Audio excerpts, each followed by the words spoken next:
Assalamualaikum warahmatullahi wabarakatuh. Alhamdulillahi rabbil alamin.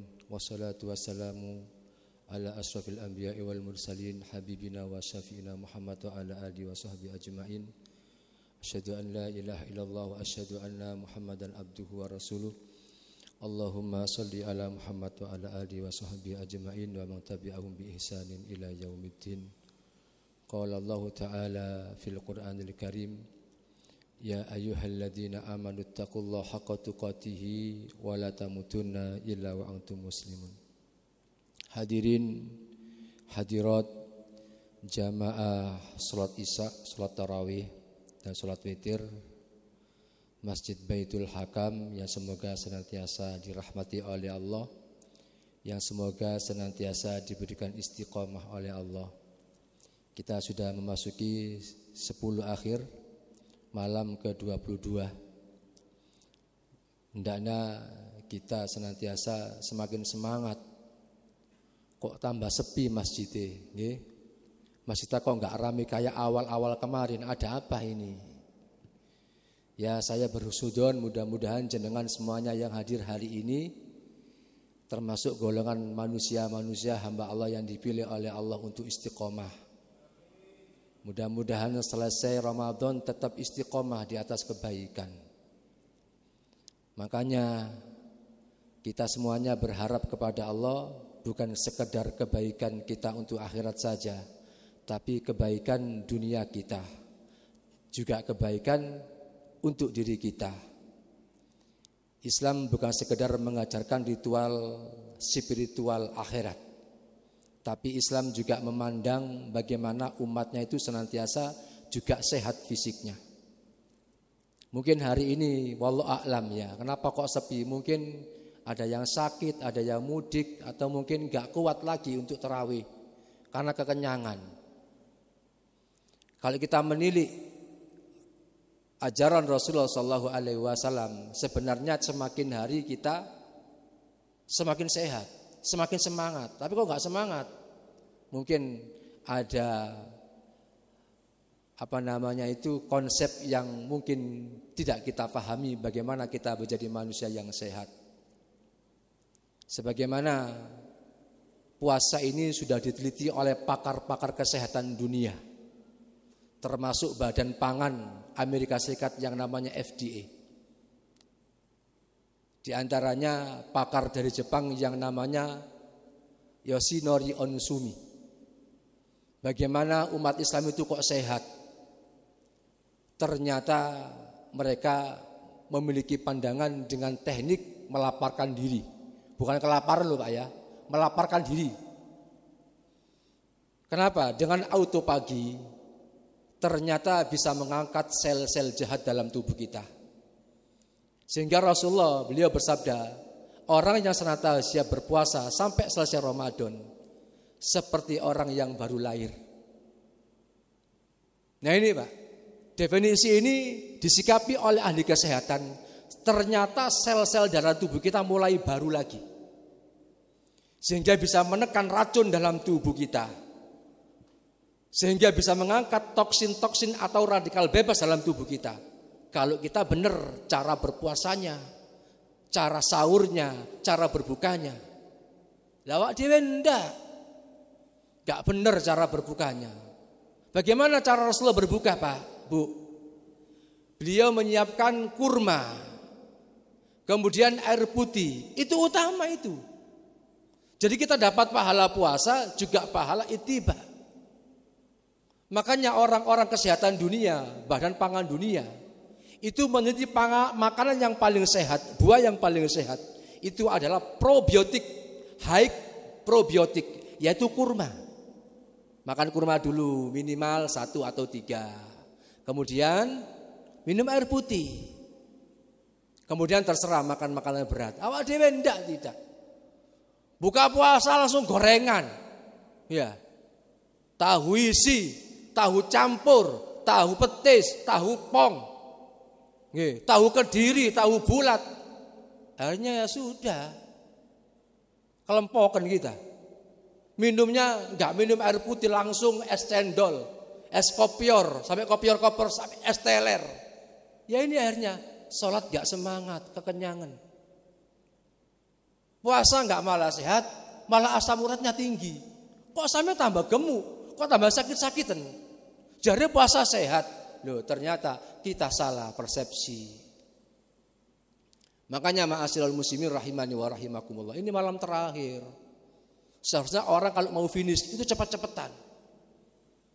Jangan leha-leha ibadahnya, baca Qur'annya, sedekahnya, qiyamul lailnya, zikirnya, doanya.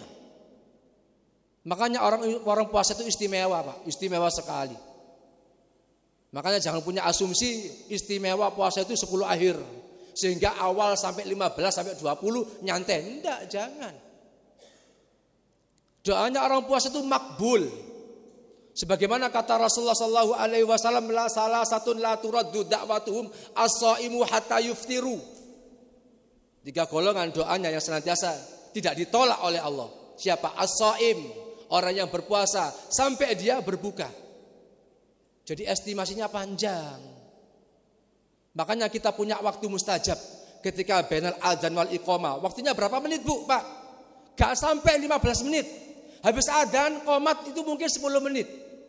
Setelah itu tidak mustajab doa kita.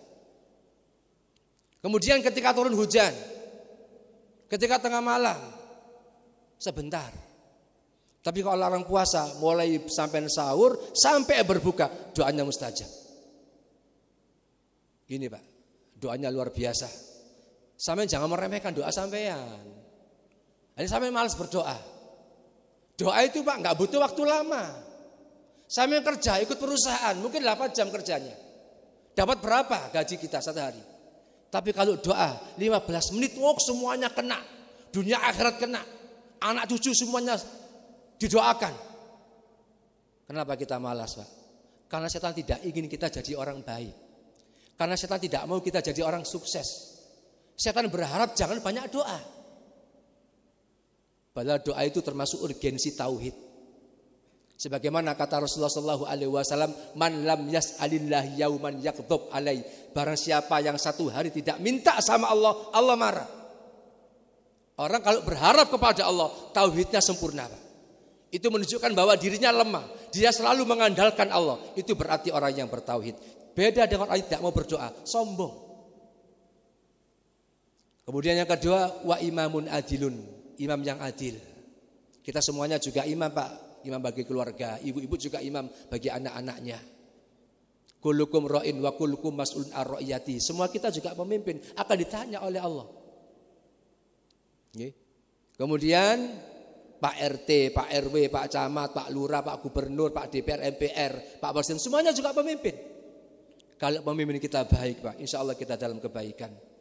Makanya kita hari ini jangan selalu sok kepada pemerintah, menghujat sana sini.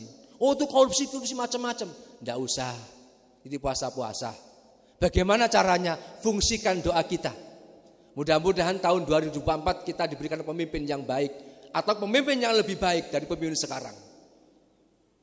Allahumma inna nas'aluka imaman adilan wa quwatan wa sholihan wa amanatan. Ya Allah, kami memohon kepadamu pemimpin yang adil, yang kuat, yang baik, yang soleh, dan yang amanah. Fungsikan, Pak. Kenapa kita hari ini kok kena berita begini, pemimpin begini, kok korupsi macam-macam? Karena kita tidak berharap kepada Allah pemimpin yang baik. Itu salahnya kita. Makanya ini momentum yang sangat luar biasa di bulan Ramadan. Banyak-banyak doa. Mulai awal sampai hari ini saya berwasiat di mimbar khutbah ketika tarawih. Mohon, Pak, saya titip doa. Mudah-mudahan Indonesia ini ke depannya diberikan pemimpin-pemimpin yang baik. Mulai RT-nya, RW-nya, Pak Lurahnya, sampai presidennya. Amin. Allahumma amin. Kemudian yang ketiga kata Rasulullah sallallahu alaihi wasallam, wa da'watul mudlim.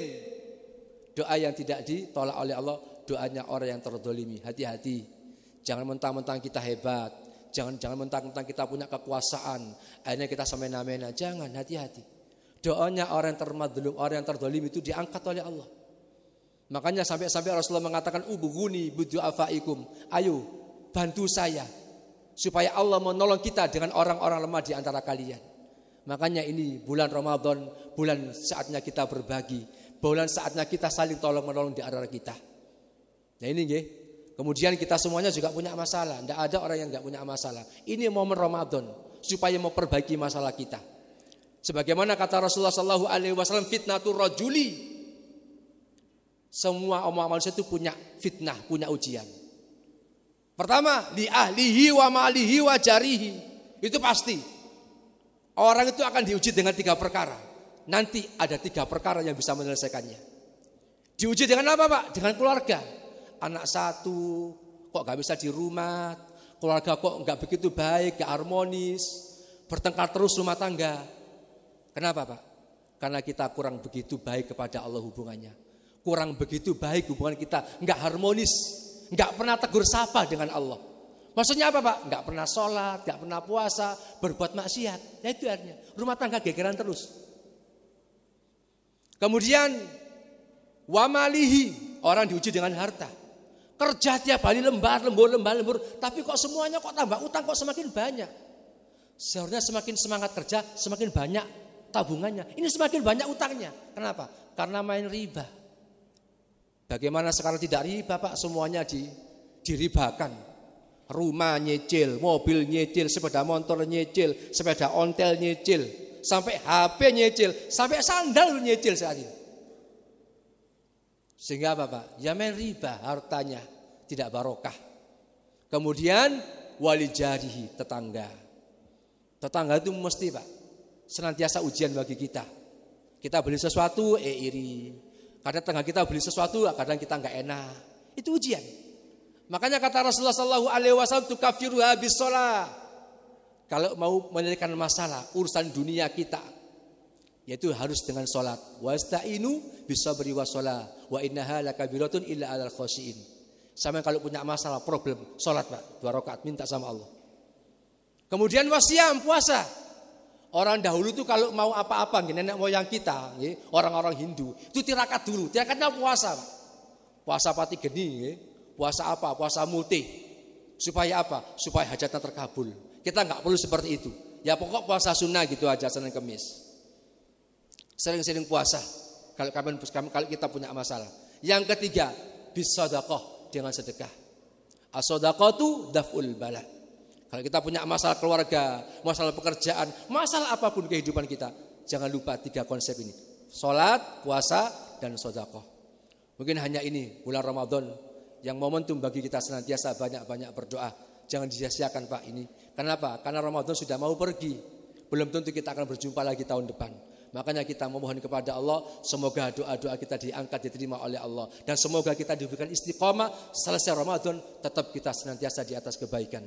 Mungkin hanya ini yang bisa kami sampaikan. Aku qauli hadza fa astaghfiru innahu wal ghafurur rahim. Assalamualaikum warahmatullahi wabarakatuh.